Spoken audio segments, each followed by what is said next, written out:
네, 안녕하십니까. 비밀 무기입니다. 뛰어난 성능과 가격 경쟁력 그리고 꼼꼼하고 철저한 후속 지원 현재 전 세계 방산 시장에서 압도적인 성과를 내고 있는 한국산 무기 체계를 지칭하는 표현입니다. 지난 1월 UAE와 5조 원 규모의 천군 계약, 2월엔 이집트와 2조 원가량의 K9, 그리고 지난 7월 폴란드와 K 흑표전차, K9 자주포, FA50 경공격기 3종 세트를 사상 최대 규모로 계약을 체결하면서 K방산의 저력을 전 세계에 떨치고 있는데요. 1975년 미국산 소총을 역조립하면서 첫 발을 뗀 한국의 방위산업은 현재 300여 개 넘는 강소업체들이 자리 잡았고, 자체 개발한 전차 군용기 미사일 등 무기를 NATO 가입국들에 수출하는 유일한 아시아 국가이자 세계 4대 방산 강국으로 도약하고 있습니다. 열풍을 넘어 광풍이라 부를 수 있는 K방산을 향한 관심은 오는 21일부터 개최되는 DX 2022에서 또 한 번 증명되고 있는데요. 아시아 최대 규모 국제 방산 전시회인 대한민국방위산업전에 군이나 국방부 대표를 보내겠다는 나라가 30개국을 훌쩍 넘기고 있습니다.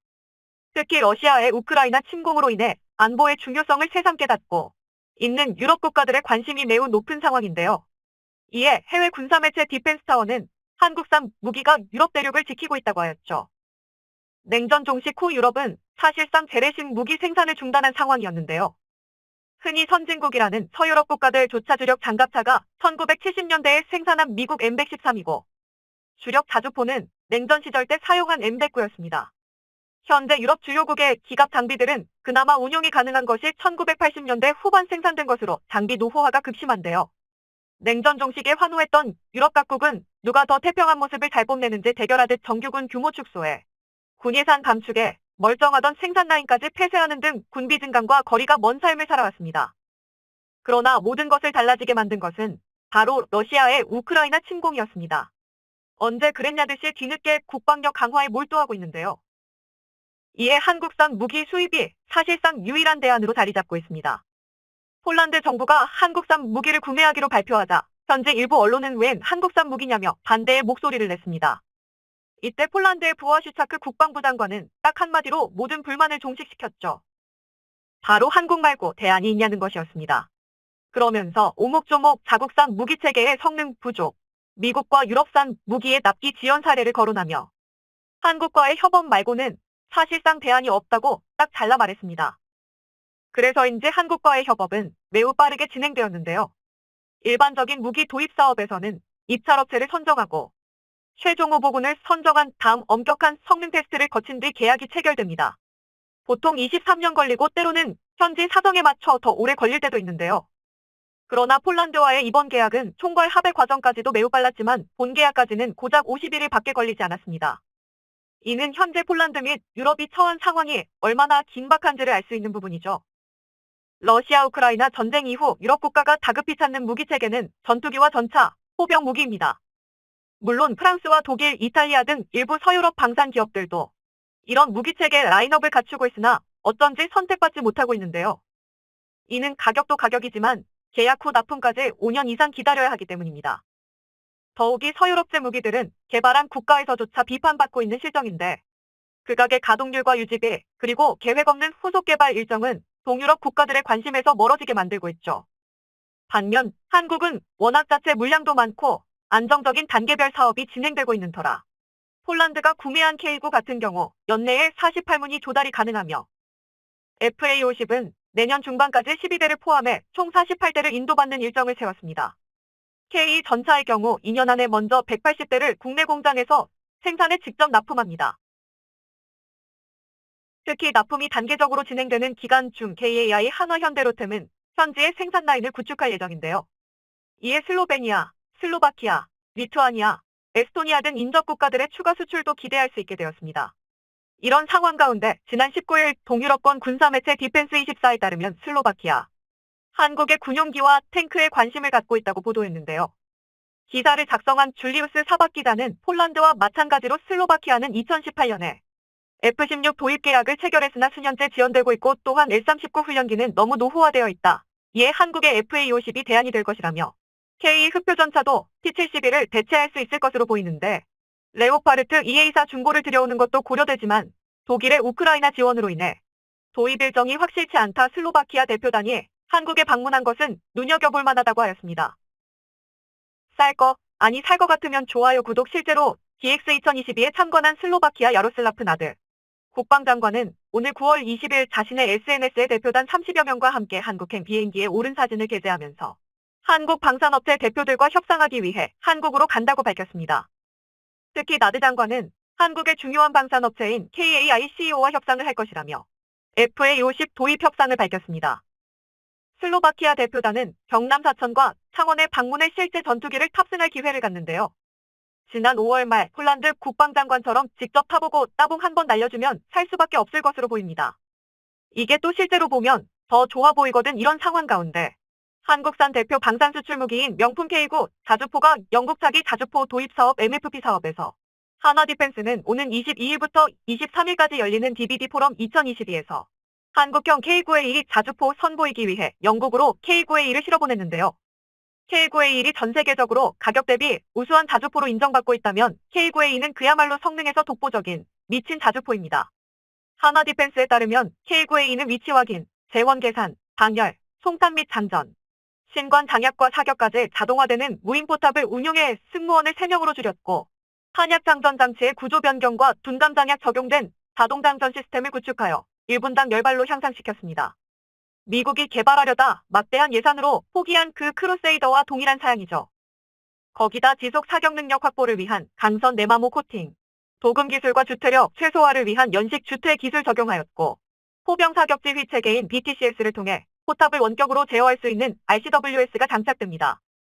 RCWS 덕분에 K9A 승무원은 자주포 안에서 적외선 카메라로 주가는 물론 야간까지 4km 이내에 숨어있는 적을 찾아내 K6 중기관총으로 정확하게 사격할 수 있죠.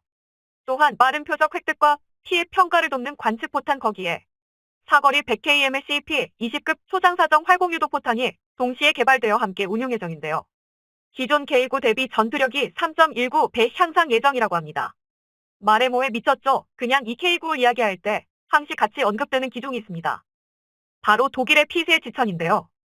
저는 그렇게 생각하지 않습니다만 일각에서는 K9 자주포는 가성비에서 우수하지 실제 성능은 독일 피세 지천이 훨씬 뛰어나다 라면서 은근히 K9 자주포를 그저 가격만 우수한 자주포로 취급하는 분들도 계십니다. 그런데 그 세계 최고라는 피세 지천이 최근 자국 내에서도 큰 비판을 받고 있다고 하는데요. 우크라이나가 유럽 각국에서 각종의 무기를 지원받은 터라 우크라이나 군의 실전 사용은 베일에 감춰져 있던 성능을 드러내고 있는 중입니다. 독일은 자국산 피세 지천 자주포 18문을 우크라이나에 기증했는데 이 중 절반 이상이 사실상 작동불능 상태인 것으로 알려졌습니다. 멀크세브 독일 연방의원은 우크라이나가 받은 피세 지천 자주포 상당수가 포신과 약세, 장전장치, 사격 통제 장비 문제로 운용불가 판정을 받았다고 폭로했는데요. 독일 국회의원 마커스 파버는 지급된 PGH-2000 오히려 우크라이나에 많은 피해를 주었다고 폭로. 특히 창고에 있었던 것도 아닌 독일군이 운용하던 자주포였음에도 포신과 약실 내구도에 심각한 결함이 발견되었고 고위력 장약을 사용할 때에는 장약의 폭발 압력을 버티지 못하고 탄두의 폭발재가 유폭할 수 있다고도 경고하였습니다. 또한 우크라이나 전쟁을 통해 사륜형 자주포의 한계도 적나라하게 드러나면서 영국의 신형 자주포 사업 분위기도 한국의 K9로 흐르고 있습니다. 현재 MFP 사업의 유력 후보는 영국 BAE 시스템스의 아처, 프랑스 넥스터의 세자르, 독일 마페이 베그만의 RCH-155 그리고 한국 하나디펜스의 K9A입니다. K9A1을 제외한 나머지 후보군은 모두 차륜형 장갑차이죠. 언제적 차륜형이냐 하실 수 있지만 오히려 영국군은 사업 초기만 해도 AS-90 자주포를 대체할 지상군 편제를 개편하면서 경량화와 기동성에 초점을 뒀기에 차륜형 수주가 유력했었는데요. 그러나 우크라이나에서 사용된 차륜형에도 또 문제가 발생하고 있어 궤도형인 K9의 가치가 부상하고 있습니다. 프랑스의 차륜형 자주포 세자르는 정차 후 유압식 안정화 장치를 전개하고 난 뒤에 또 사람이 수동으로 포탄을 장전해 사격해야 하는데요. 이에 초탄 발사까지 매우 시간이 오래 걸린다는 치명적 단점이 있습니다. 자동 장전 기능을 요구하고 있는 영국 MFP 기본 조건에도 미치지 못하는 것이죠.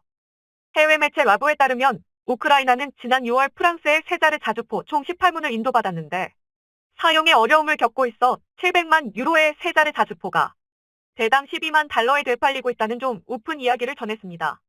BAE 시스템스의 아처는 차륜형 자주포이긴 하지만 포탄 모듈을 완전 자동화해 방열 및 연사 속도가 경쟁 모델 가운데 가장 빠른데요. 그러나 포탑이 작아 장전 장치에 탑재 가능한 포탄이 21발에 불과하고 자동화 탄약 재장전 체계도 갖추지 못하고 있습니다. 포탄을 다 쓰고 나면 결국 보병이 직접 일일이 한 발씩 재장전해야 하는 구조이죠. 독일 마페이 베그만의 RCH-155는 그냥 비쌉니다. 생각이 있는 건데 전 세계에서 가장 비싼 장갑차 복서 차체에 또 전 세계에서 가장 비싼 다주포 빛의 지천 부품을 달았으니 말다 했죠. 거기다 기본적으로 영국은 독일산 무기에 반감을 갖고 있는데요. 큰 맘먹고 구입한 독일 에이젝스 장갑차가 성능평가 단계에서 계속된 결함이 발견돼 이거 문제가 심각하다라는 소리까지 들었습니다. 이에 한국 K9 그 가운데 최신 개량형 K9A가 MFP 사업에서 유력 후보로 떠오르고 있는 것인데요. 성능과 가격 경쟁력뿐만 아니라 대규모 운영 및 생산이 이루어지고 있다는 장점도 갖추고 있죠. 이미 폴란드의 K9 생산 공장이 들어서고 있어 빠른 도입과 부품 수급 그리고 안정적인 가동률까지 확보할 수 있습니다.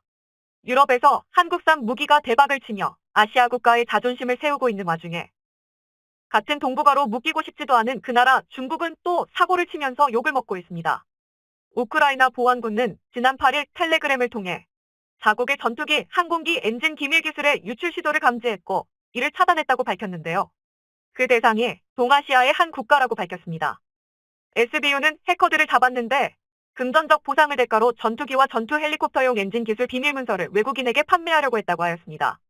우크라이나 군사 전문가에 따르면 해당 유출 기술을 확보한 국가는 항공기 엔진을 자체 생산할 수 있는 만큼 기밀금 문서라고 밝혔는데요. 어떤 국가가 시도했는지 정확히 나와 있지 않고 동아시아의 한 국가라고 명시되어 있지만 대부분의 군사 전문가들은 중국을 지목하고 있습니다. 근거가 없는 것은 아닌데요. 지난 8월 25일 인도 군사 매체 스와라지아에 따르면 중국이 개발하고 파키스탄이 운용하는 JF-17의 엔진 문제로 인해 절반 이상이 작동 불능 상태에 놓였다고 전했습니다. 중국이 유독 어려워하는 분야가 항공기 엔진인 것은 워낙 유명한 사실이고 어떻게 해서든 기술 유출을 시도하려 하고 있는데 이에 JF-17과 동급인 자국산 L-15 홍두에 탑재된 우크라이나 AI-222 엔진 기술을 유출하려 한 것으로 보입니다. 우크라이나의 AI-222 엔진은 JF-17에 탑재된 러시아제 RD-93을 대체할 수 있는 엔진이기도 하죠. 실제로 우크라이나는 소련이 1991년 해체되었을 때 항공우주 생산 설비의 3분의 1이 우크라이나에 남아있어 설계에서 각종 부품의 개발, 생산 조립까지 항공산업 전반의 프로세스를 갖출 수 있었습니다. 전설적인 항공기 설계자 올렉 안토노프가 우크라이나 출신이었죠.